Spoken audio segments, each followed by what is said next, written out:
शास्त्र में बताया गया है कि अगर आप जैसा करेंगे उसके अनुसार आपको सजा मिलेगी। आजकल तो उसको ज्ञान दिया ही नहीं जाता हमारे कॉलेज इंस्टीट्यूशन में। बताया कि अगर आप गलत कार्य करेंगे तो आपको उस गलत कार्य की सजा मिलेगी, और अगर आप अच्छे कार्य करेंगे तो अच्छे कार्य के लिए रिवार्ड भी मिलेगा, पुरस्कार मिलेगा आपको। तो आजकल हम देखते हैं कि युवा पीढ़ी जो है वो बहुत ही ज्यादा पीड़ित है। कई गलत प्रकार की आदतें हैं, कई गलत प्रकार के संग हैं, और युवा पीढ़ी जो है आध्यात्मिक जीवन का पालन तो करना बहुत दूर की बात है। जो समाज के बेसिक एटिकेट्स या समाज में जो छोटे बहुत थोड़े मोरल वैल्यूज को भी नहीं अपना रहे हैं आजकल, उससे भी दूर जा रहे हैं। उच्च आध्यात्मिक मूल्यों की तो बात बहुत ही दूर है ना। एक simple moral values, human values से भी दूर जा रहे हैं, जानवर के स्तर पर आते जा रहे हैं। तो ऐसे युवा पीढ़ी से देश का भविष्य नहीं बन सकता, समाज का भविष्य नहीं बन सकता। इसलिए आप देखिए ऐसे युवा पीढ़ी ने क्या किया है, देश को आज जकड़ लिया है। कई रोग लगे हुए हमारे देश को, लगे हैं ना। ऐसे ऐसे रोग लगे हैं कि लग रहा है कि देश समाप्त हो जाएगा कुछ दिनों के बाद। सबसे बड़ा रोग क्या लगा अभी बताइए देश में? भ्रष्टाचार। बिल्कुल सही, भ्रष्ट आचरण। ऐसा एक दीमक की तरह खा रहा है पूरे देश को, पूरे समाज को। और भ्रष्टाचार का कारण क्या है?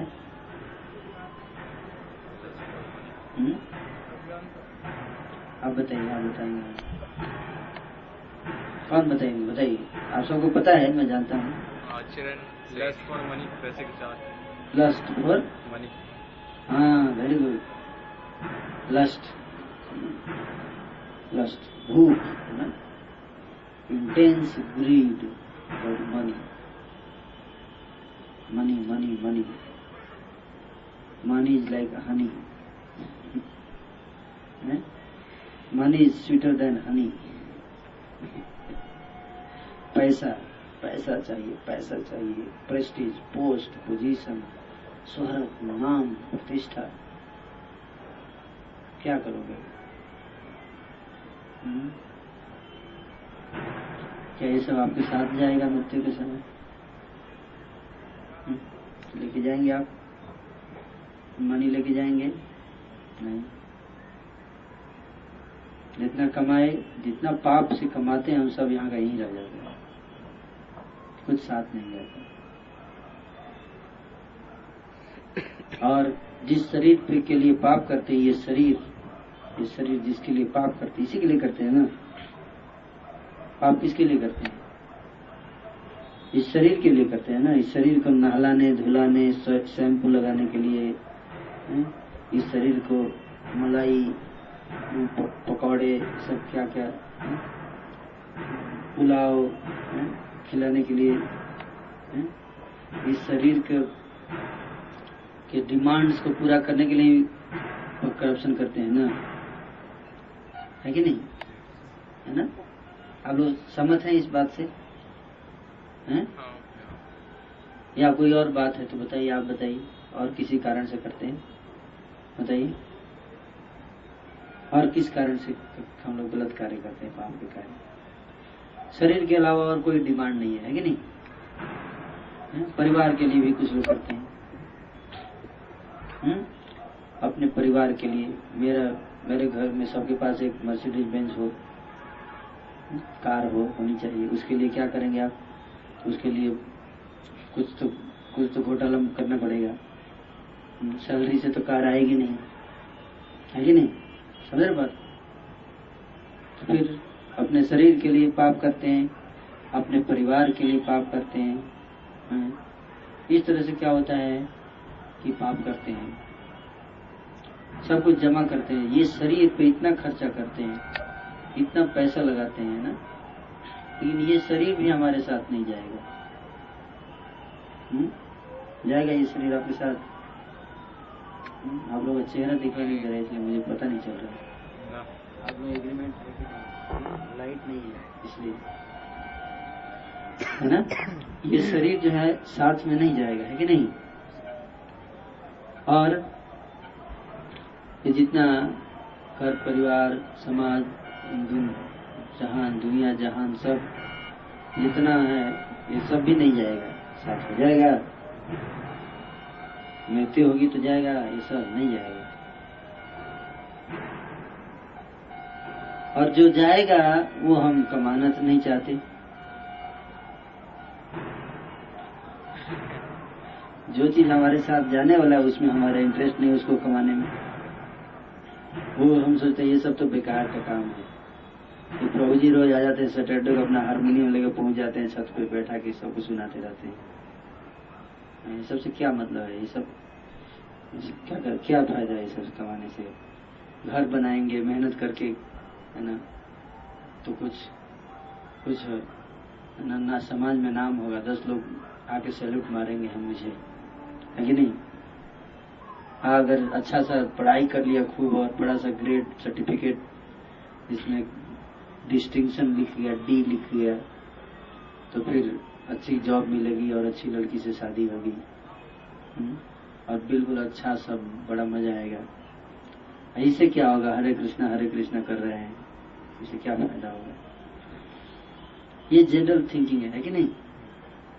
है ना, जनरल थिंकिंग लड़कों के बीच में।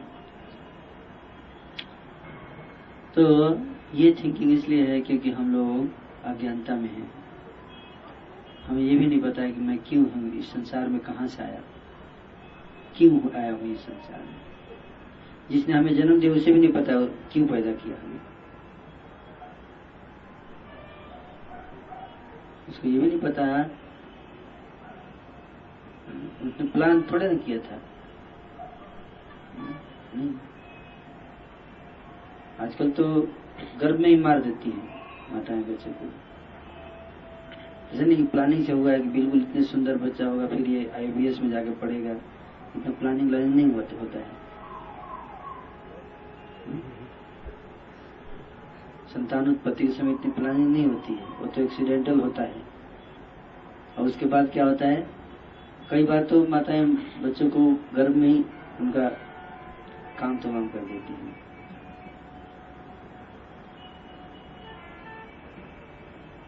बात सही है कि नहीं? पता है आप लोग रोज कितने एबॉर्शन होते हैं? पर डे कितने एबॉर्शन हो रहे हैं पूरे विश्व में? किसी को पता है? आपको पता है? शिवम प्रभु नहीं पता है? पता होना चाहिए सबको। 1,70,000 एबॉर्शन पर डे। अर्थक्वेक आता है तो कितने लोग मारे जाते हैं? 10,000 20,000। अब पूरे वर्ल्ड में हल्ला हो जाता है अर्थक्वेक है। लेकिन ये जो अर्थक्वेक है साइलेंटली रोज 1,70,000 बच्चों को मार रहा है। कभी आप पढ़ते हैं न्यूज पेपर में? नहीं पढ़ते। तो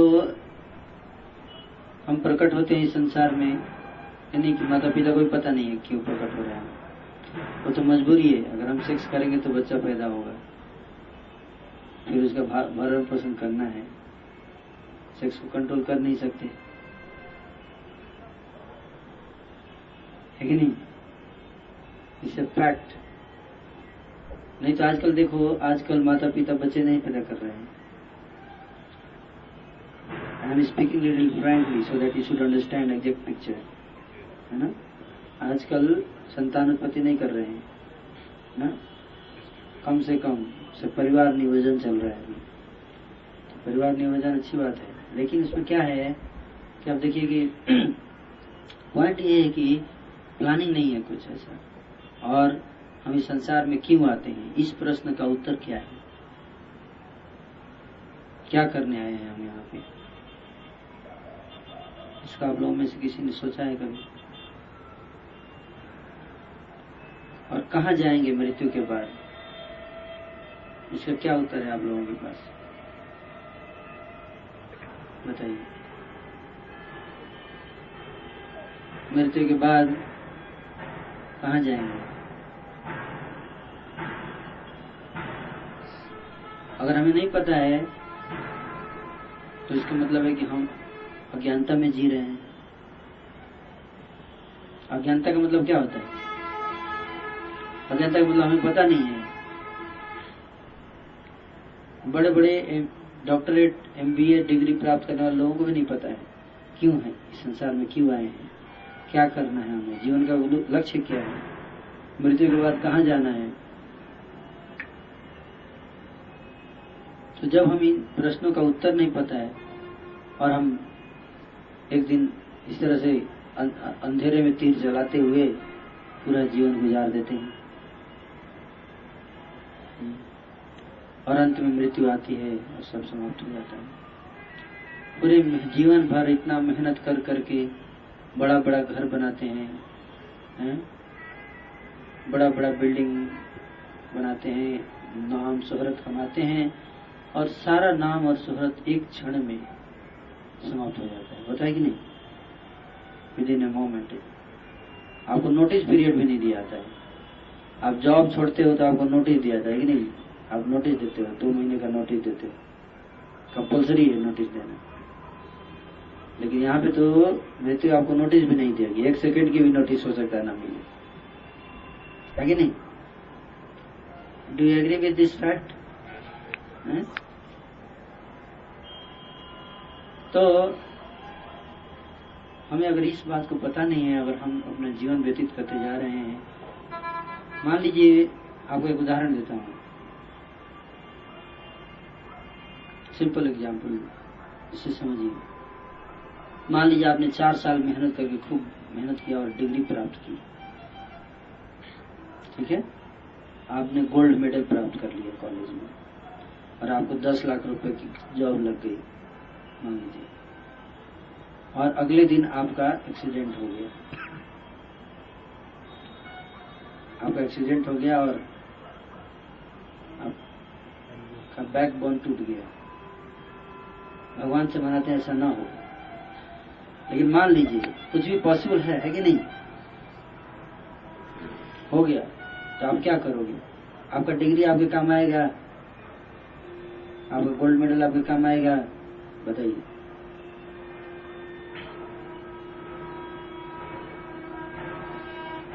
और मान लीजिए अगर मृत्यु हो गई तो सब कुछ खत्म हो जाएगा। तो क्या इम्पोर्टेंट नहीं है कि इसको समझना, इस बात को भी समझना कि अगर ऐसा सिचुएशन आ जाए तो उसके लिए तैयारी करके रहना? क्या ये इम्पोर्टेंट नहीं है?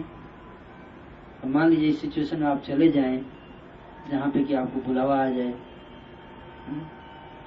तो आप उसके लिए तैयारी करना क्या हमारा कर्तव्य नहीं है? बताइए, है कि नहीं? तो हम क्यों नहीं करते उसके लिए तैयारी? क्या कारण है? कौन बताएंगे? बताइए क्यों? सबको पता है कि एक दिन मृत्यु आएगी, सबको है ना, मुझे भी पता है, सबको पता है कि नहीं? और कब आएगी किसी को पता नहीं है, किसी समय भी आ सकती है। आप लोग सब करियर प्लानिंग करते हैं ना, करियर प्लानिंग, तो death is also part of career, है कि नहीं? वो भी तो एक दिन फेस करना है ना, तो उसके लिए भी प्लानिंग होनी चाहिए, है ना? तो उसके लिए क्या प्लानिंग कर रहे हैं? और खूब मेहनत करके आपने बड़ा बिल्डिंग कमाया, और जैसे आप जैसे ये जीवन जो है, जैसे रेत, आप बीच पे जाते हैं ना, समुद्र के बीच पे, समुद्र के किनारे जाते हैं, तो कभी कभी क्या होता है कि एक छोटा बच्चा जो जाता है बीच पे, तो जो वहां पे बालू होता है ना, रेत, तो रेत में क्या करता है? घर बनाता है, रेत से घर बनाता है ना? रेत से क्या खूब मेहनत करता है। माता पिता उधर अपना बैठ के बात कर, इधर बच्चा बिजी है, एकदम इतना बड़ा घर बना दिया रेत का एकदम। तभी समुद्र की लहर आती है पीछे से और 1 सेकंड में सारा का सारा महल गिर जाता है। उसी तरह से ये हमारा जीवन है, रेत की तरह है ये, और समय का एक झोंका आता है और एक क्षण में समस्त आशाएं धूमिल हो जाती हैं। तो एक बुद्धिमान व्यक्ति जो बुद्धिमान होगा उसको इस बात को समझना चाहिए कि मैं इसके लिए क्या कर रहा हूं, क्या करना चाहिए मुझे अपने जीवन में, किस लक्ष्य की प्राप्ति के लिए आगे बढ़ना चाहिए। तो वो बुद्धिमान व्यक्ति जो है वो इस बात को महत्व देगा, है ना, वो समझेगा। तो जब कोई व्यक्ति मृत्यु हो जाती है और जब उसका सब समाप्त हो, तब लोग सोचते हैं, तब उनको उस दिन याद आता है। किसी हमने देखा होगा जब किसी के घर में किसी की मृत्यु हो जाती है तो उसके शव को उठाकर कंधे पे ले जाते हैं ना, और क्या बोलते हैं? जोर से बोलिए। हाँ, जोर से बोलते हैं वो लोग, आपकी तरह नहीं बोलते हैं। आप लोग तो धीरे धीरे बोल रहे हो, शर्म आ रही है। जोर से बोलिए।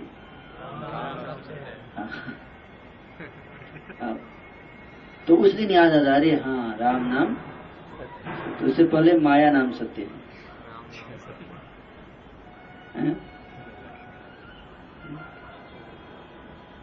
तो ये उस दिन याद आता है। इसको कहते हैं स्मशान बैरागी। स्मशान बैरागी जानते हैं? 5 प्रकार का बैरागी होता है। स्मशान बैरागी, मरकट बैरागी, फल्गु बैरागी और एक होता है युक्त बैरागी। 4 प्रकार के बैरागी। स्मशान बैरागी का मतलब यही हुआ कि स्मशान घाट में बहुत बैरागी होता है ना, और जैसे ही वापस आते हैं फिर से सारा उड़ जाता है बैरागी। आप देखते हो सबके घर में कहीं किसी न किसी की तो डेथ होती ही होगी, कभी न कभी होती है कि नहीं? आपके घर में नहीं होता तो रिलेटिव को हुआ होगा, किसी को हुआ है ना, हम सब ने एक्सपीरियंस किया है ना। तो उस दिन कैसा लगता है आपको? मजा आता है? कैसा लगता है बताइए? दुख होता है कि नहीं? तो आप ये क्यों नहीं सोचते आपका भी वही हाल होने वाला है कुछ दिन के बाद? हम सबका वही हाल होने वाला है, तो क्यों ना उसके लिए भी तैयारी करें, कुछ करना चाहिए कि नहीं बताइए? तो स्मशान बैरागी यही हुआ कि उस दिन। दूसरा था मरकट बैरागी, उसके बारे में डिटेल में अभी नहीं बताऊंगा, किसी और क्लास में बताऊंगा। मरकट बैरागी मतलब बंदर, बहुत बड़ा बैरागी। मरकट मतलब बंदर, बंदर का बैरागी। बंदर क्या होता है? बहुत बैरागी है, कपड़ा भी नहीं पहनता है। क्या खाता है? कंदमूल फल खाता है, और जंगल में रहता है, पेड़ पे रहता है, आपकी तरह रजाई में नहीं घुस के रहता। तो बड़ा बैरागी माना है। लेकिन क्या वो बड़ा बैरागी होने के बावजूद भी एक तरह से देखा जाए तो बंदर ज्यादा बड़ा बैरागी है कि नहीं? जंगल में रहता है, कंदमूल फल खाता है, कपड़े भी नहीं पहनता, इतना बड़ा बैरागी है। उसका अपना कुछ भी नहीं है कि नहीं? सब कुछ त्याग चुका है बंदर। लेकिन एक चीज है जो कि है ना, उसको नहीं त्याग सकता। वो क्या है? बंदरी को नहीं त्याग सकता। जब भी बंदरी को देखता है, जहां भी देखता है शुरू हो जाता है। वैसे तो बड़ा बैरागी है, लेकिन तो ये एक बैरागी है, मरकट बैरागी। आप जाओगे वृंदावन तो देख सकते हो, ऐसे कई बैरागी हैं ऐसे, मरकट बैरागी। और एक फल्गु बैरागी होता है। फल्गु बैरागी झूठ। फल्गु नदी जानते हैं? फल्गु नदी के नाम पर फल्गु नदी में आप जाएंगे तो आप देखेंगे ऊपर से बिल्कुल दिखाई नहीं देगी नदी, पर जमीन के नीचे होती है, उसके ऊपर रेत जमा रहता है, ऐसे रेत रहता है, मिट्टी रहता है, दलदल टाइप की है वो नदी। और जैसे ही आप उस पर पैर रखेंगे अंदर घुस जाएंगे, तो लगता है कि नदी है, लेकिन नदी है नहीं, झूठा नदी। तो उसको तो फल्गु बैरागी, झूठा बैरागी। तो ये जो है कई प्रकार के बैरागी। तो हम स्मशान बैरागी की बात करते हैं कि एक दिन बैरागी होता है, बड़ा दुख होता है, अरे जीवन अनित्य है, अरे भगवत गीता वो वही होगा जो भगवान चाहेंगे, है ना, हमारे कहने से कुछ नहीं होता, हम आत्मा है, हम शरीर नहीं है। इस बात को उस दिन ज्ञान होता है, उस दिन क्लास होता है, आपस में बातें होती है कि नहीं? और उसके बाद फिर से भूल जाते हैं, उसके बाद फिर से वही शुरू हो जाता है जो पहले करते आए। तो सब भूल जाते हैं कुछ दिनों के बाद, भूल जाते हैं कि नहीं? है? आप याद करो कि आपके रिलेटिव में कोई व्यक्ति मरा, उस दिन कितना दुख होता है, लेकिन धीरे धीरे क्या होता है, धीरे धीरे 1 महीने के बाद सब भूल जाते हैं कि नहीं? 1 महीना 2 महीने के बाद बिल्कुल नॉर्मल, जैसे कुछ हुआ ही नहीं हुआ, पता है कि नहीं? इसका मतलब क्या है, इसका अर्थ क्या है कि इसका मतलब है कि वास्तव में कोई हमारे साथ नहीं रहने वाला है, और हमारे साथ जो जाने वाला है उसके लिए हम प्रयास नहीं करते हैं। पूरा जीवन हमने व्यर्थ में गंवा दिया ऐसी चीजों को जुटाने में जो हमारे साथ जा नहीं सकती। तो इसलिए ऐसे लोगों को बताया गया है, मूर्ख बताया गया, मूर्ख शास्त्रों में ये मूर्ख हैं। मूर्ख व्यक्ति क्या करता है, जीवन भर प्रयास करता है। जैसे वो बच्चा मूर्ख था, बड़ा मेहनत किया वो घर बनाने में, खूब मेहनत किया, बड़ा कई प्लान भी हैं उसके, इस घर में मैं बैठूंगा, यहाँ भी मेरी पत्नी बैठेगी, यहाँ भी मेरे बच्चे, ये बेडरूम है, ये जो है वो पूरा प्लानिंग के साथ बच्चा घर बना रहा है ना। लेकिन समुद्र का एक लहर आया और क्या हुआ, सारा का सारा घर ही टूट गया। तो इसी तरह से ये जो है हम कई प्लानिंग करते हैं, तो उसी प्लानिंग में हम क्यों ना ऐसा ये भी प्लानिंग है कि जोड़ें कि अगर सब घर टूट जाएगा तो क्या करेंगे, अगर मृत्यु आ गई तो उस समय क्या करेंगे, उस समय क्या साथ देगा। तो उस समय राम नाम सत्य है, यही साथ देगा। लेकिन एक दिन से नहीं काम चलेगा, राम नाम पूरा जीवन भर लेना पड़ेगा, जब अभी से लेना पड़ेगा। तो उसके लिए कमाना पड़ेगा, कमाई होनी चाहिए, स्पिरिचुअल बैंक बैलेंस। अंडरस्टैंड? अब समझ में आ रहा है स्पिरिचुअल बैंक बैलेंस का मतलब क्या हुआ?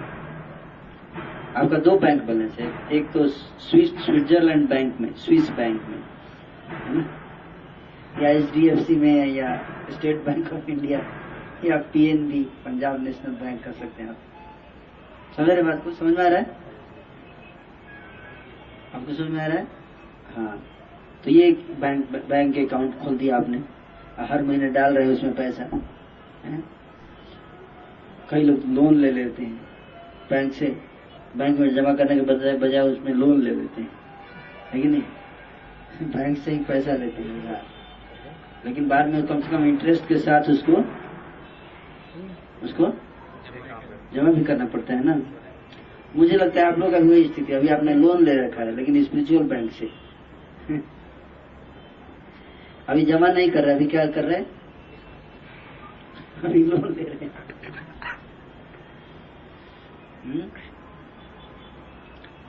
तो आप जमा कब करोगे फिर बताओ? कई जन्मों से लोन लिए जा रहे हैं, लोन ही लिए जा रहे हैं, चुका नहीं रहे, दिवालिया हो गई कंपनी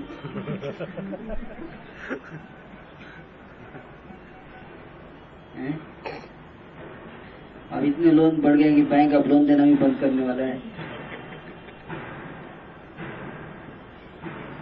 समझ में आ रहा है आप लोगों को? आप समझ रहे हो? अब बैंक आपका लोन बंद करने वाला है। भगवान बहुत लोन लिया इसने, अभी तक एक चुकाया नहीं, अब इसका सप्लाई बंद करो। तो ये जो है हमने कमाते नहीं है और केवल बैंक से लोन लिए जा रहे हैं, खाए जा रहे हैं। भगवान ने इस संसार में हमें इसलिए भेजा है कि हम अपने जीवन अस्तित्व को शुद्ध करें, अस्तित्व को शुद्ध करें, पाप के जीवन से मुक्त हों और शुद्ध जीवन व्यतीत करें, भगवान की भक्ति में लगे। और हम अब यहाँ पे आके माया की भक्ति में लग जाते हैं। सारा का सारा समय 24 घंटे, 24 घंटे नहीं 36 घंटे, अगर हमको दिन में 100 घंटे भी मिले तो कम है माया की सेवा के लिए, है कि नहीं? किताब बढ़ते जा रहे हैं कॉलेजेस में, लाइब्रेरियां बड़ी होती जा रही हैं दिन पर दिन, है कि नहीं? कोर्सेज नए नए डिपार्टमेंट्स खुलते जा रहे हैं, इंजीनियरिंग के ब्रांचेस खुलते जा रहे हैं दिन पर दिन, आप सोचते हो 8 घंटे में कंप्लीट हो जाएगा, पता चला एक और सब्जेक्ट जुड़ गया, है कि नहीं? Maya will keep you always busy. माया हमेशा आपको व्यस्त रखेगी, क्योंकि उसका काम ही है। हमें बुद्धिमान बनना पड़ेगा, कैसे इससे समय निकालें, है ना? नहीं तो 24 घंटे क्या, 2400 घंटे भी कम पड़ेंगे आपको पर डे, अगर आपको माया देगी तो। हमें बुद्धिमान बनना पड़ेगा कि कैसे समय निकालें भगवान की भक्ति के लिए, नहीं तो जीवन जो है वो ऐसे ही बीत जाएगा बिना कुछ स्पिरिचुअल बैंक अकाउंट में, जीरो रहेगा आपका। देखा जाएगा, आप मृत्यु आएगी तो समय यमराज जी देखेंगे, खोलेंगे आपका अकाउंट, चेक करेंगे, देखिए कितना बैलेंस है इसके अकाउंट में, देखा यार ये तो जीरो बैलेंस है। हाँ, एक दिन याद है छत पे बैठा था और हरे कृष्णा किया था, चलो ठीक है, थोड़ा सा अकाउंट में पैसा है इसका, है ना? तो हमें बड़ा ही पैथेटिक कंडीशन है आजकल युवा पीढ़ी का। कोई आध्यात्मिक ज्ञान नहीं है। They are wasting their life like animals, cats and dogs. No higher goals in life, just eating, sleeping, mating and depending. आहार, निद्रा, भय और मैथुन, इसी के पीछे पागल है।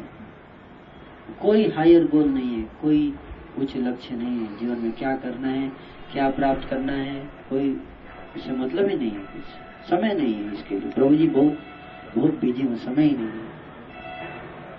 समय नहीं है, किस लिए समय है फिर? समय ऐसी चीजों को इकट्ठा करने के लिए जो हमारे साथ नहीं रहेगा। तो हमें मूर्ख नहीं बनना है, हम सबको बुद्धिमान बनना चाहिए, है ना? भगवद गीता में यही ज्ञान दिया है भगवान कृष्ण ने अर्जुन को। बताते हैं कि देहिनोऽस्मिन् यथा देहे कौमारम यौवनम जरा तथा देहांतरः प्राप्ति धीरस्तत्र न मुह्यति। इस शरीर में, इस शरीर जो हमारा शरीर है ये नश्वर है। इस शरीर को जो आप देख रहे हो, ये शरीर क्या है? नश्वर, एक दिन नष्ट हो जाएगा, है? कौमारम यौवनम जरा, कुमारावस्था, बचपनावस्था से जुआवस्था, यौवनम जुआवस्था, और जरा मतलब बुढ़ापा। तो जिस तरह से हमारा शरीर जो है वो नया फ्रेश बॉडी मिलता है, फिर बूढ़ा हो जाता है और उसके बाद सड़ जाता है, सड़ता है ना? और उसके बाद तथा देहांतर, उसी तरह से जैसे ही अगले जन्म मिलता है फिर उसमें छोटा शरीर प्राप्त होता है, फिर वो बड़ा होता है, बूढ़ा होता है, फिर मर जाता है, फिर छोटा शरीर है। और हर जन्म में, मान लीजिए आपने इस जन्म में पीएचडी डिग्री प्राप्त की, है ना? तो अगले जन्म में आप क्या जन्म लोगे? पीएचडी डिग्री के साथ गले में आपकी पीएचडी डिग्री होगी। आप स्कूल में जाओगे, टीचर बोलोगे प्रभु जी सुनिए आप प्रोफेसर जी, पिछले जन्म में मैंने पीएचडी डिग्री किया था, इसलिए इस जन्म में वहीं से शुरुआत होगी। बोल सकते हैं आप?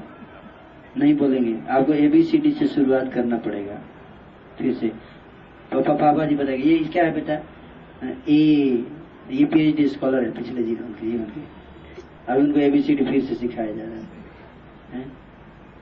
ये है, सोचो इतना हार्ड वर्क आप कर रहे हो, इतना मेहनत करके इतना एजुकेशन स्टार्ट कर रहे हो, मृत्यु के समय सब समाप्त हो जाएगा, फिर से आपको शुरू से शुरुआत करनी पड़ेगी। 1 से 24 घंटे दिन, है ना, दिया का तेल जलाना पड़ेगा रात भर, पढ़ाई रात भर बैठ के घसीटना पड़ेगा पेन पेपर के ऊपर, और तब जाके इतना प्रेशर, इतना टेंशन, एंजाइटी लेके संघर्ष करके आप एक डिग्री प्राप्त करते हो, और एक क्षण के अंदर सब समाप्त हो जाता है। सोचना चाहिए ना, बुद्धिमान व्यक्ति को सोचना चाहिए कि नहीं,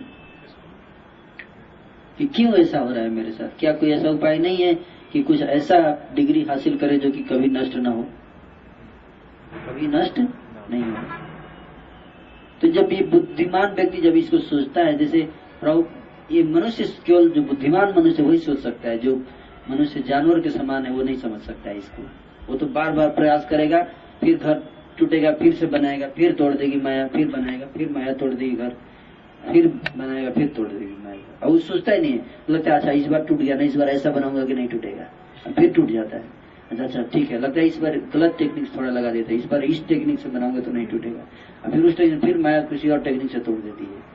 उसके बाद इसे बार बार बार बार प्रयास करता है और बार बार प्रयास में असफल रहता है, उसके बावजूद मूर्ख व्यक्ति इसको बोलते हैं। इसको समझ नहीं आता कि कोई हमसे ज्यादा बलवान है, जो कि हमसे मुझसे ज्यादा बुद्धिमान है, वो बार बार मेरे प्रयास को विफल कर रहा है। तो उस बुद्धिमान व्यक्ति को कैसे कंट्रोल में किया जाए, उस माया को कैसे कंट्रोल में किया जाए, उसके बारे में कुछ प्लान किया जाए, हायर प्लानिंग, वो नहीं सोचता है। बुद्धिमान व्यक्ति की उतनी ही बुद्धि होती है जैसे जानवर की बुद्धि। इसके लिए आपको एग्जाम्पल बताता हूँ, बहुत सुंदर सुटेबल एग्जाम्पल है। एक बार प्रभुपाद जो थे, हमारे फाउंडर आचार्य हैं प्रभुपाद, इस्कॉन की स्थापना जिन्होंने की थी, तो एक कमरे में बैठ के किताब लिख रहे थे। तो कमरे के कोने में एक वहां पे थोड़ा सा होल था। वो होल में क्या हुआ कि कुछ एक तोता और तोती दो मिलकर उन्होंने घोंसला बना दिया। आके ची ची ची ची चा चा चा चा चा ची ची ची चा चा ची ची ची ची ची ची करते रहते थे। अब प्रभुपाद जब किताब ली तो बड़ा डिस्टर्बेंस होता था। तो प्रभुपाद ने अपने से, क्योंकि डिस्टर्ब ये ज्यादा इंपॉर्टेंट काम है ना, उसके ची ची ची ची से ये तो घोंसला तो कहीं और भी बना लेगी, लेकिन किताब लिखने में डिस्टर्बेंस होगा। तो किताब तो लिख रहे हैं पूरे मानव समाज के सुधार के लिए, तो उसको फोकस चाहिए, कंसंट्रेशन चाहिए। तो बाद ने अपने शिष्य से बोला इनका घोंसला थोड़ा हटा दो, और ताकि ये लोग डिस्टर्ब न करे मुझे। तो उस शिष्य ने क्या किया, वो घोंसला जो उनका हटा दिया। जैसे घोंसला हटा, जब पति पत्नी बाहर गए तो शिष्य ने उसने घोंसला हटा दिया और वापस आए वो लोग उधर से। जब वापस आए तो देखा रे घोंसला गायब है, लेकिन उनको समझ में नहीं आया कि कैसे वो गायब हो गया। ये देखिए, इसको कहते हैं पशु बुद्धि। पशु बुद्धि मतलब, तो उसको लगा बाई चांस गुम हो गया होगा, है ना, बाई चांस हो गया होगा। जैसे आजकल वैज्ञानिक बोलते हैं ना कि कैसे अर्थक्वेक कैसे आया, बाई चांस, है ना, बाई चांस आ गया। इसमें क्या है, इसमें कोई भगवान नहीं है, कोई सुपर पावर नहीं है कुछ भी। सुनामी कैसे आया, बाई चांस आ गया, बाई चांस मर गया, बाई चांस। तो इसी तरह से इन्होंने सोचा, तोता तोतियों ने 2 दिन खड़े थोड़े से सोचा, लेकिन उनकी बुद्धि के परे की चीज थी समझना। तो उन्होंने हो सकता है बाई चांस उड़ गया हो कहीं से। अब इसे में क्या रहना है, बड़ा मेहनत किया और फिर 10वें दिन फिर से घोंसला तैयार, एकदम और पहले से ज्यादा अच्छा घोंसला बनाया इस बार, है ना। Earth resistant building, earthquake resistant building इस बार बनाया, है ना।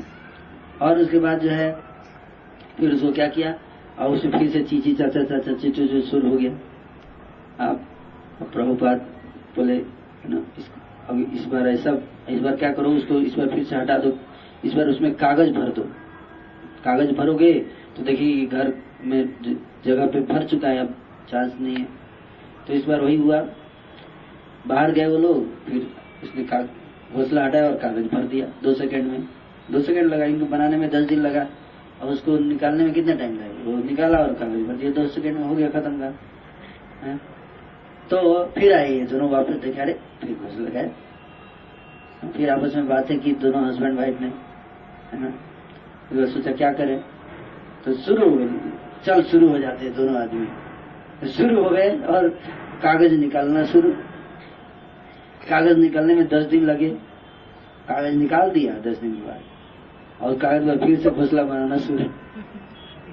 फिर इन्होंने 10 डेज में फिर से घोंसला रेडी, है ना, और फिर से चीची चाचा शुरू हो गया। प्रभुपाद ने बोला अभी इसको निकालो फिर से, और यहाँ पे सीमेंट लगा दो, पूरा सीमेंट लगा दिया। फिर से आए, देखे अरे फिर घोंसला गायब। उनको समझ में नहीं आ रहा है कि कोई हायर व्यक्ति हुआ है, much higher intelligence, much higher power, वो काम कर रहा है, उनको नहीं समझ में आ रहा है। और फिर से बनाना, सीमेंट पे चोंच मार रहे हैं, चोंच भी टूट रहा है, दर्द हो रहा है। 5 दिन तक प्रयास किया उस सीमेंट को हटाने का, नहीं हटा तो बोले चलो चलते हैं, अब कहीं और बनाएंगे, यहाँ पे अब मुश्किल लग रहा है, कहीं और घर बसाते हैं। अब सवेरे बस बात को। तो उसी तरह से पशु बुद्धि वाले मनुष्य समझ नहीं पाते हैं कि मृत्यु बार बार आती है, और एक क्षण में सारा प्रयास विफल करके चली जाती है। फिर से प्रयास करते हैं, फिर से इस बार बना लेंगे, इस बार असुरक्षित ऐसा कमरा बनाएंगे जो कि किसी कोई नहीं तोड़ पाएगा, है ना। इस बार ऐसा परिवार बसाएंगे, है ना। और इस तरह से समझ नहीं पाते हैं माया की ट्रिक को, पशु बुद्धि वाले। लेकिन जो बुद्धिमान व्यक्ति वो सोचता है, ऐसा क्यों हो रहा है बार बार, ये मृत्यु क्यों आती है। बुद्ध को क्या हुआ, गौतम बुद्ध ने क्या किया, कैसे उन्होंने, उनकी शुरुआत कैसे हुई। उन्होंने देखा, राजा के पुत्र थे, उन्होंने देखा, जब बाहर गए तो देखे कोई व्यक्ति मर गया है, उसके शव को लेके लोग जा रहे हैं और बोल रहे हैं राम नाम सत्य राम, सब रो रहे हैं, चिल्ला रहे हैं, रो रहे हैं। तो गौतम बुद्ध ने लगा ये लोग रो क्यों रहे हैं, दुख क्यों है इस संसार में। फिर कुछ दूर आगे गए तो उन्होंने देखा एक बूढ़ा व्यक्ति लकड़ी लेके ऐसे झुक के चल रहा है और बड़ा ही दुखी है। तो उनको, उनके अंदर प्रश्न उठा, अरे क्यों दुखी है ये, क्या कारण है, दुख क्यों है इसको, क्या ऐसा नहीं हो सकता कि इस दुख से ये बाहर चला जाए हमेशा हमेशा के लिए। फिर थोड़ा और आगे गए तो उन्होंने देखा कि एक रोगी व्यक्ति, पीड़ित रोगी दर्द से करा रहा है और उसका कोई उपाय नहीं है। तो उन्होंने, और इस तरह से, तो इन दुखों को देखकर गौतम बुद्ध ने सोचा कि ऐसा क्या है, क्या मैं भी एक दिन रोगी होऊंगा, क्या मैं भी एक दिन दुखी होऊंगा। तो उन्होंने सोचा कि कब तक, क्या ऐसा कोई उपाय नहीं है जिसके द्वारा इन समस्याओं से हमेशा हमेशा के लिए विजय प्राप्त हो जाए। क्या मैं मृत्यु से परे नहीं जा सकता, क्यों बार बार मुझे मृत्यु का सामना करना पड़ता है, क्या मैं इसको पार नहीं कर सकता। ये कहते हैं मनुष्य। जब ये प्रश्न पूछता है व्यक्ति, तब आके मनुष्य के स्तर पे आता है, अर्थात तो ब्रह्म जिज्ञासा, इसको बोलते हैं मनुष्य। जब तक आप ये प्रश्न नहीं पूछते तब तक हम सब पशु के स्तर पे हैं। पशु चिड़ियों के स्तर पे, जैसे चिड़िया घोंसला बना रही है, उसको प्रश्न नहीं पूछ रही है क्यों तोड़ रहा है, कौन तोड़ रहा है। तो ये प्रश्न पूछना बहुत जरूरी है कि क्यों हमें बार बार इतना मेहनत से, इतनी डिग्री, इतना घर, बड़ा पैसा, सब कुछ जुटाते हैं और मृत्यु आती है और एक क्षण में समाप्त करके चली जाती है, क्यों ऐसा।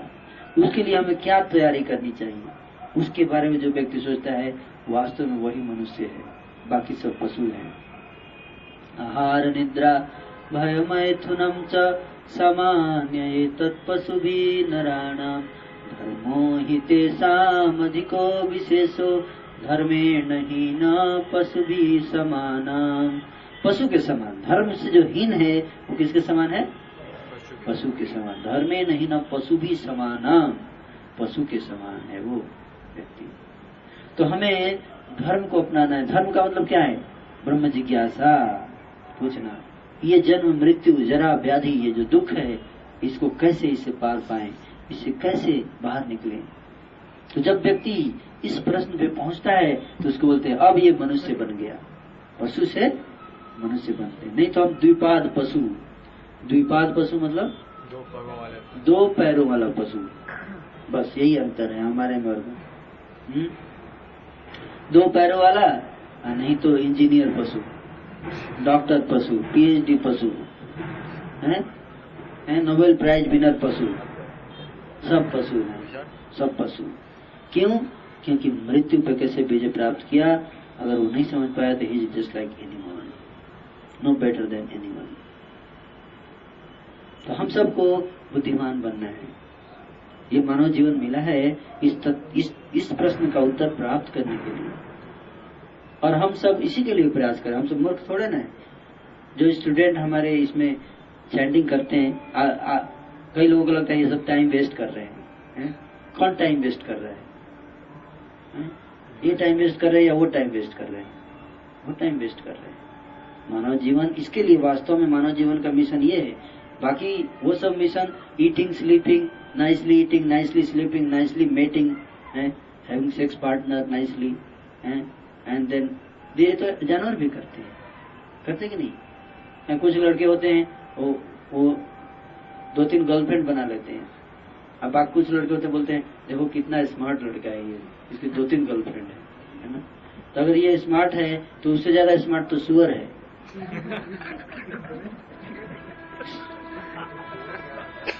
क्योंकि सुअर की कई गर्लफ्रेंड्स हैं और उसको उसके लिए कमाना भी नहीं पड़ता है गर्लफ्रेंड को मेंटेन रखने के लिए। कुत्ता है, कुत्ता ज्यादा स्मार्ट है कि नहीं? अगर number of girlfriends is the criteria for smartness, then pig is the most smartest person.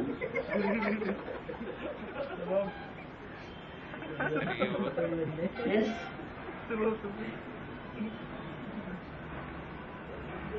So human life is not meant for this. This is for animals. This smartness is the animal's smartness, not human smartness. Human beings becomes smart when he inquires about absolute truth, Tato Brahma Jigyasa. Then he becomes smart. When he speaks, when he talks about spirituality, then he becomes smart. Otherwise he is like animal, dog.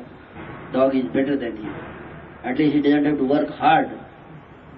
Doesn't have to work hard to maintain, girlfriend. So we should understand the higher mission of human life. मनुष्य जीवन का उच्च लक्ष्य क्या है, किस mission के लिए हम आए हैं यहाँ पे। ये तो जानवर भी करते हैं, ये सब कार्य तो जानवरों ने कई जन्मों में हमने ये सब किया है।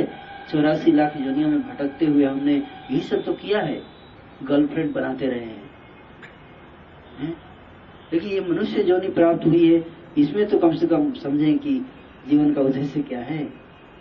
इसको भी गंवा दिया और बड़े खुश हैं, और नहीं तो और जानवरों की तरह कूदते हैं और उनको गोल्ड मेडल मिलता है, कॉमनवेल्थ गेम है, उसमें कंपटीशन कर रहे हैं जानवरों से, कंगारू, चीता,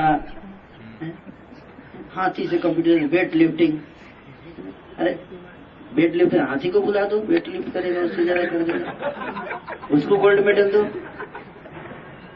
इसमें क्या है? ये कौन सा बड़ा? एक व्यक्ति वेट लिफ्टिंग करता है, वो भी 200-300 केजी उठाता है, उसको करोड़ों लोग ताली बजा रहे हैं। एक मूर्ख तो वो है, दूसरे मूर्ख ये लोग। अरे वेट लिफ्टिंग क्या है? उससे ज्यादा वेट तो हाथी उठा लेता है। हाथी के ऊपर कोई ताली क्यों नहीं बजाता? उसको ऊपर बजाओ। ये थोड़ा ना, इसके लिए थोड़ा ना शरीर मिला है कि थोड़ा सा एक्सरसाइज करके मसल बना लो और हाथ वजन उठाओ। ये तो जानवरों का नकल कर रहे हैं हम। दौड़ रहे हैं, दौड़े जा रहे हैं, 100-200 दिन तक प्रैक्टिस करते हैं और ताकि 100 मीटर दौड़ के और मेडल ले लें। और चीता को बुलाओ, वो 2000 मीटर या 3000 मीटर जितना भी दौड़ेगा सारा मेडल ले जाएगा। कंगारू को बुलाओ, ऊंचे का हाई जंप में सब फेल हो जाएंगे। तो ये जानवरों की नकल कर रहे हैं, ये सेम स्पिरिट है। It's all foolishness and wasting human form of life. मनुष्य का जीवन व्यर्थ गंवा रहे हैं। हम सबको समझना चाहिए इस बात को। मानव जीवन मिला है ब्रह्म जिज्ञासा के लिए, उच्च जीवन की प्राप्ति के लिए। हमको आध्यात्मिक अपने इस बात को महसूस करने के लिए कि हम कौन हैं। हम सब आत्मा है, हम ये शरीर नहीं है। और कहाँ से आए हैं, कहाँ जाना है, कैसे हम अपने भविष्य को सुधारें, अपने जीवन को सुधारें। इस बात का ज्ञान जो है, इसके लिए हमारा जीवन मिला है। हम सबको इससे सावधान रहना चाहिए। आपस में बात नहीं करना चाहिए क्लास के बीच में, है ना? सावधान रहना चाहिए। मनुष्य जीवन इसके लिए नहीं मिला है कि जब आप क्लास हो तो आपस में बात कीजिए। तो हम सबको अपने कर्तव्य को जब तक नहीं समझेंगे मनुष्य जीवन में, तो हम अपने आप को धोखा दे रहे हैं और इसका फल हमें भुगतना पड़ेगा, कोई और नहीं। हमें क्या है? हम सब ने तो अपने रास्ते को चुन लिया। हम तो जानते हैं कि जीवन का लक्ष्य क्या है। हम सब आपको समझाते रहे। हम सब यहाँ पे इसलिए आए हैं, नहीं आए। आप नहीं लोगे तो इसमें हमारा कोई नुकसान नहीं है ना। हमें क्या है? ये आपके ऊपर है, आप इसको कितना सीरियस लेते हैं, गंभीर लेते हैं। हम सब मौका देने आए हैं आपको। चुनना आपके ऊपर है। Choice is yours. तो हम चाहते हैं आपका पढ़ाई, आपका इतना जो कुछ भी आप कर रहे हो, ये सब बहुत इंपॉर्टेंट है। It's like a big zero. Big zero, you know zero, big zero. इतना बड़ा बड़ा जीरो लिख दीजिए, 50 जीरो लिख दीजिए लाइन से, उसका कोई वैल्यू है? Is there any value?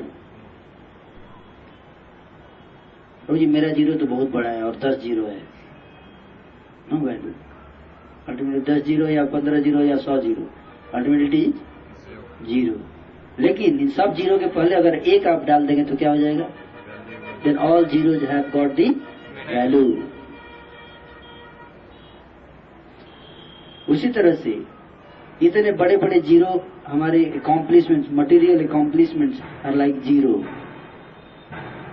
but they have meaning, they will have purpose if you just put one God before those zeros.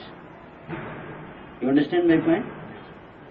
अगर भगवान को उसमें जोड़ देंगे आप एक के रूप में तो वो सब जीरो का महत्व हो जाएगा। नहीं तो वो जीरो क्या है? जीरो है। चाहे 50 या 60 या 2000 या 3000 जीरो, सब जीरो ही है। लेकिन अगर आप भगवान को उसमें लगाओगे then you will have some meaning of your life, your achievements, your accomplishments. नहीं तो ये मृत्यु की समय सब जीरो हो जाएगा। तो उसी तरह से आप इतना कुछ करोगे, इतना पैसा कमाने का आपका ये सब बेकार हो जाएगा अगर आप भगवान को अपने जीवन में नहीं लाओगे। और अगर आप भगवान को अपने जीवन में लाओगे तो इसका सार्थक होगा, फिर उसका मीनिंग होगा, फिर उसका अर्थ होगा। क्यों मैं कमा रहा हूँ, क्यों मैं छात्र बन रहा हूँ, क्या प्राप्त करना चाहता हूँ इससे। तो तब आपको मीनिंग मिलेगा, मीनिंग ऑफ लाइफ, कि मैं क्यों पढ़ाई कर रहा हूँ। पढ़ाई इसलिए कर रहा हूँ कि ताकि इससे लाइवलीहुड कमाऊं, उसके बाद जीवन शरीर को तंदुरुस्त रख के फिर हरे कृष्णा का जप करूं, इसलिए पढ़ाई कर रहे हैं। इसलिए नहीं कि पढ़ाई करके खूब धन कमाएंगे और खूब जम के पाप करेंगे, इसलिए नहीं। इंद्रिय तृप्ति करेंगे इसलिए नहीं पढ़ाई कर रहे। फिर इंद्रिय तृप्ति जितने जम के करेंगे उतना ही जम के जो है यमराज भी सजा देंगे। जम, उनका भी नाम है जम। आप जम के इंद्रिय तृप्ति करो, फिर आप जम के पास जाएंगे, है ना, और फिर वहां पे आपको बताया जाएगा। तो इसलिए हमें अपने जीवन को बर्बाद नहीं करना चाहिए, व्यर्थ में नहीं गंवाना चाहिए, इसको सही रास्ते पे ले जाओ। और अगर आप ये सोचते हो कि सब अंधविश्वास है तो फिर ये आपका दुर्भाग्य है। This is your misfortune, great misfortune, is your great misfortune if you think like that कि यमराज ये सब अंधविश्वास है। किसने देखा है अगला जन्म, ये सब कई लोग ऐसा सोचते, किसने देखा है जीवन को, अगले जीवन को, जो करना है इसी जन्म में कर लो।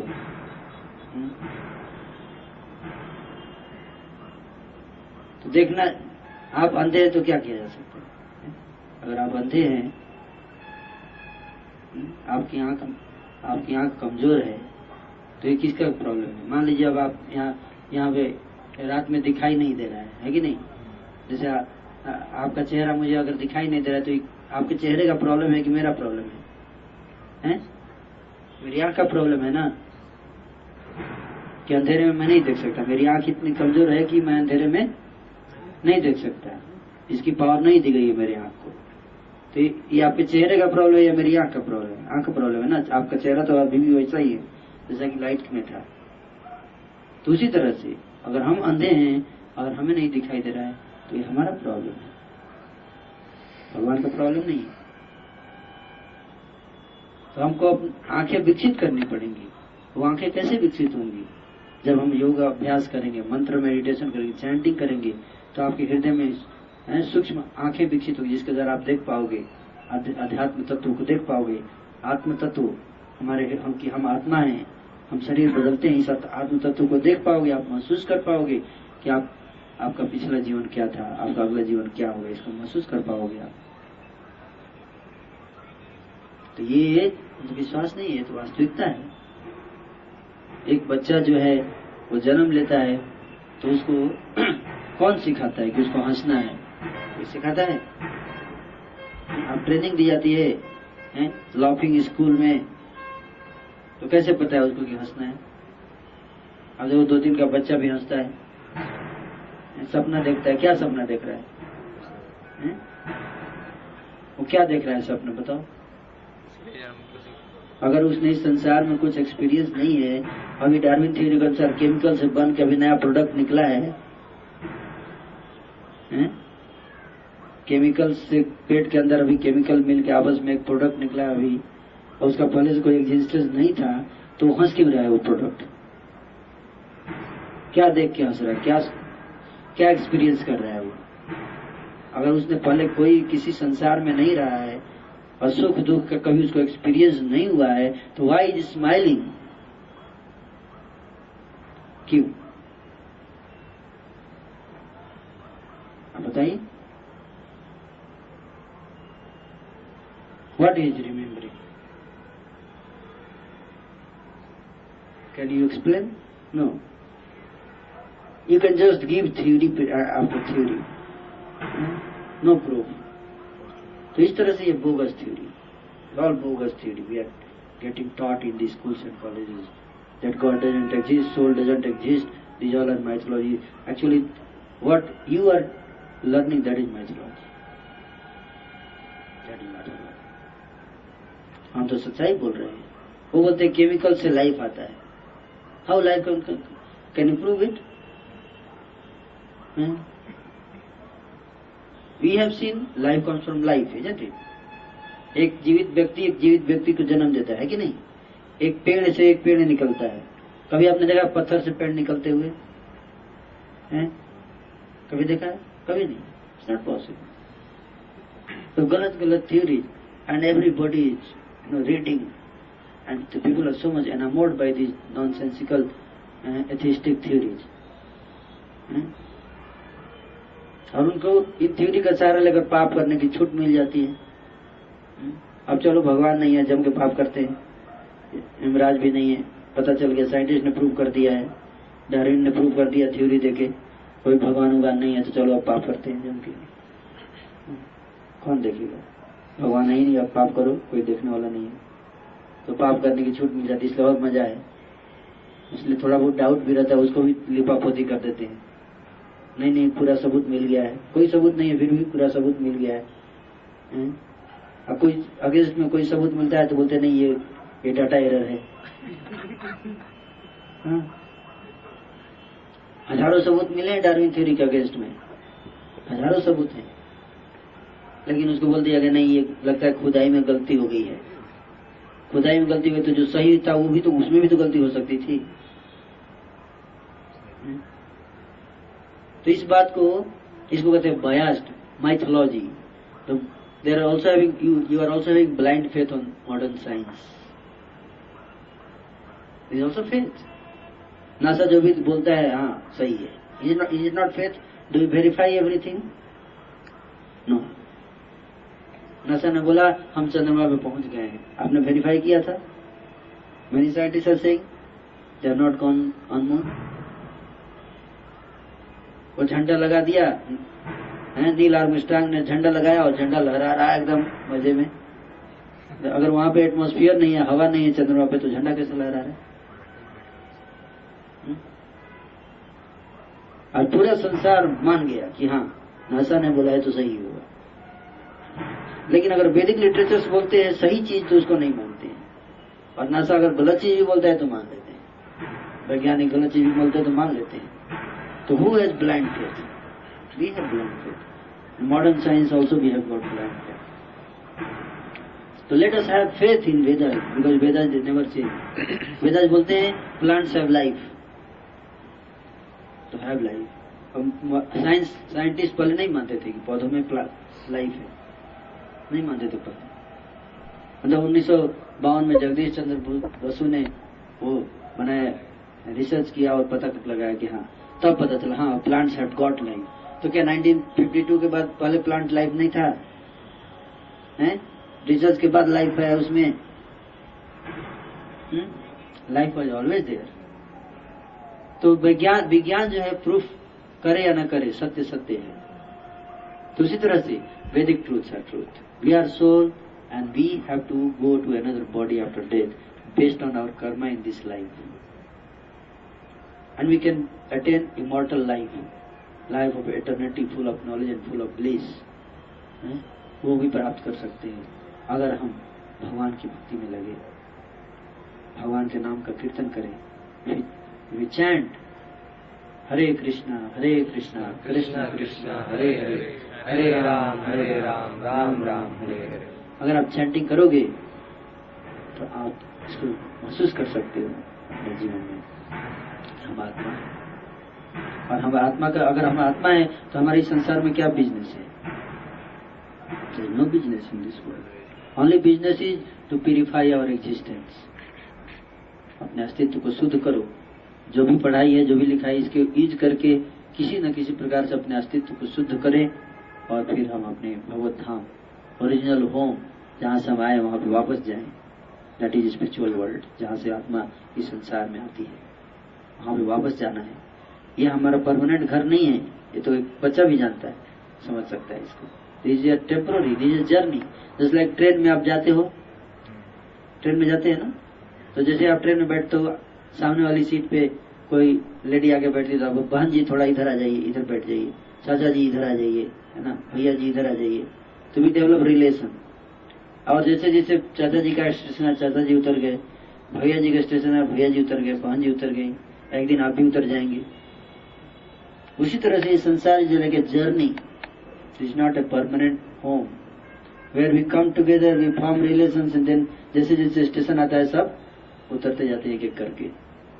जो जिसका जब स्टेशन आएगा वो फिर आपको ये नहीं, चाचा जी आपके बिना मैं कैसे रहूंगा, चाचा जी बोले ठीक है रह जाइएगा, कभी कभी फोन कर लेंगे, बात कर लेंगे, अब तो उतरना है, स्टेशन तो आ गया मेरा। तो उसी तरह से nobody will go always together and we have to get separated. This is the reality of the life. तो क्यों ना इसको हल करें हम, है कि नहीं? तो our real home, original home is in the kingdom of God, spiritual world, from where we have come here, that is soul. तो हमें प्रयास करना है कि कैसे हम वापस जाएं वहाँ पे, और उसके लिए ये संसार मिला है, ये शरीर मिला है, यहाँ पे हम अपने एग्जिस्टेंस को प्यूरिफाई करें। वहाँ पे जो सबसे pure personalities, pure soul only exist, वहाँ पे रहते हैं। और हम सब हमारे जैसे इम्प्योर सोल नहीं है रहते वहाँ पे। तो अगर हम प्योर हो जाएं, अपने आदतों को प्योर कर लें, अपने एग्जिस्टेंस को प्योरिफाई करें, lust, greed, anger, envy, pride, ये सबसे प्योर हो जाएं, then again we can go back to our home and enjoy eternal life, full of knowledge and full of bliss there in spiritual world. And for that mission, we have received this human body. This human body, ये मनुष्य का जो शरीर है, वो उसके लिए मिला है, उसको प्राप्त करने के लिए। और हम कुत्ते बिल्लियों की तरह इसे बर्बाद कर देते हैं, छोटे छोटे पैसे के पीछे, ये खाने के पीछे, सोने के पीछे, इसे पूरा जीवन व्यर्थ कर देते हैं। तो इसलिए इसका बड़ा ही महत्व है।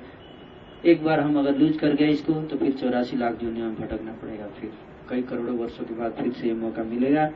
आप सबसे यही प्रार्थना है कि आप सब इसको मिसयूज मत कीजिए, इस लाइफ को जिसके लिए भगवान ने हमें यह जीवन दिया है उस कार्य में लगाया जाए, नहीं तो हमें पछताना पड़ेगा मृत्यु के समय, है ना। अगर